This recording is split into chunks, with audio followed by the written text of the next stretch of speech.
క్రైస్తవులండి, good morning. ప్రభు నామంలో ఈ ఉదయకాల సమయంలో మీకు అందరికీ కూడా ప్రత్యేకమైనటువంటి వందనాలు తెలియజేస్తున్నాను. ప్రియ దేవుని బిడ్డలారా, మీరు అందరూ కూడా బాగున్నారు కదండి. మరి ఈ ఉదయాన దేవుని యొక్క మాటలు ధ్యానిద్దామా? పరిశుద్ధ బైబిల్ గ్రంథం నుంచి కీర్తనల గ్రంథము 66వ అధ్యాయము 1వ వచనం. సర్వలోక నివాసులారా, దేవుని గురించి సంతోష గీతం పాడుడి, ఆయన నామ ప్రభావమును కీర్తించుడి. ఆమె ప్రియ దేవుని బిడ్డలారా, ఈ యొక్క ఉదయకాల సమయంలో మనందరితో కూడా దేవుడు మాట్లాడుతుంటున్నాడు. సర్వలోక నివాసులారా అంటే ఈ భూమి పైన ఉన్నటువంటి ప్రతి ఒక్కరిని కూడా ఆయన పిలుస్తూ ఉంటున్నాడు. ఏమని అంటే దేవుని గురించి సంతోష గీతము పాడుడి అని ఇక్కడ కీర్తనాకారుడు అంటున్నాడు. నిజంగా ఆయన మనల్ని కలుగజేశాడు.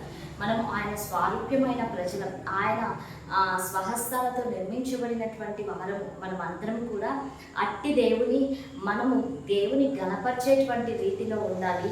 ఇక్కడ ఆయన నామ ప్రభావమును కీర్తించుడి, దేవుని గురించి సంతోష గీతము పాడుడి.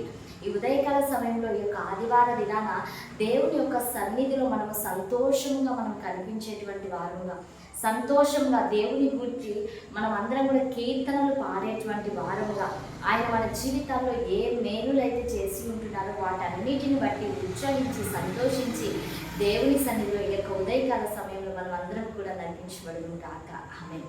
మరి అందరం కళ్ళు మూసుకుందామా? ప్రార్థన చేసుకుందాం. సర్వోన్నతుడా, సజీవుడా, సర్వాధికారి, మీకు వందనాలు ప్రభువా. అయ్యా, ఉదయకాల సమయంలో ప్రభువా ఈ కార్యక్రమాన్ని చూస్తున్నటువంటి నీ ప్రియ బిడ్డలందరినీ కూడా పేరు పేరున మీరు దీవించండి, ఆశీర్వదించండి, కృపలో మీరు సహాయం చేయండి ప్రభా. అయ్యా, ప్రతి ఒక్కరికి కూడా మంచి ఆరోగ్యంలో దయచేయండి. ప్రతి ఒక్కరు కూడా మీ సన్నిధిలో సంతోషించి ఉత్సహించి దేవా నీ సన్నిధిలో ముందుకు నడిపించుడు బలుదురు గాక అని ప్రార్థిస్తూ యేసు శక్తి కలిగిన నామంలో అడిగి వేడుకొని పొంది ఇంటి నామ తండ్రి. Amen. Praise the Lord. God bless you all. Have a nice